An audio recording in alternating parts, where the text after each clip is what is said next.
Hello everyone, welcome back to our channel my life book.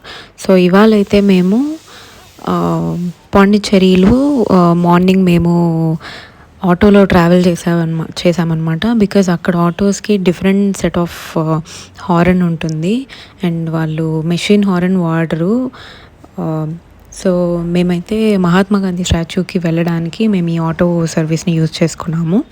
మేమున్న French colony మేము white టౌన్లో తీసుకున్నామన్నమాట room. So అక్కడ నుంచి మహాత్మా గాంధీ స్టాచ్యూకి వాళ్ళు మా దగ్గర 100 రూపీస్ అయితే ఛార్జ్ చేశారు. అండ్ వాళ్ళ దగ్గర మాత్రం ఫోన్పేలు ఉండవు, హ్యాండ్ క్యాష్ క్యారీ చేస్తే బెటర్. అండ్ బార్గెనింగ్ మేమేం చేయలేదు, వాళ్ళు అడిగినంత మేము ఇచ్చేసామన్నమాట. అండ్ వాళ్ళైతే మ్యాప్స్ పెట్టుకొని బెంగళూరులో లాగా ట్రావెల్ చేయకుండా లోకల్ షేర్ ఆటోలో తెలిసిన ప్లేస్కి తీసుకెళ్లారు. సో నాకు కొంచెం కొత్తగా అనిపించింది, ఎందుకంటే ఆల్మోస్ట్ 4-5 ఇయర్స్ అయిపోయింది నేను ఇట్లా ఒక లోకల్ ఆటోలో మ్యాప్స్ లేకుండా బుకింగ్ లేకుండా ట్రావెల్ చేసి. సో రోడ్స్ అయితే చాలా పీస్ఫుల్గా ప్లెజెంట్గా ఉన్నాయి. ఓన్లీ ప్రాబ్లం వచ్చేసి చాలా స్వెటీగా ఉన్నింది, చాలా అంటే చాలా ఎండ, హ్యూమిడిటీ చాలా హైగా ఉన్నింది.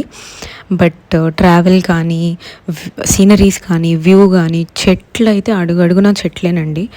ఇంతకుముందు బెంగళూరులా ఉంది ఇది. బట్ ఎవ్రీథింగ్ మంచి ఎక్స్పీరియన్స్ అనిపించింది నాకు. అండ్ మేమైతే చాలా త్వరగానే రీచ్ అయిపోయాము, బార్గెన్ చేసుంటే బెటర్ అనిపించింది.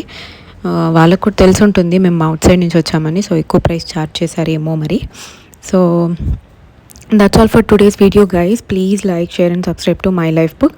ఈ రోడ్ వ్యూ అంతా చూసి ఎంజాయ్ చేయండి. ఏమైనా డౌట్స్ ఉంటే కామెంట్ బాక్స్లో అడగండి, we will respond. Thank you again for watching.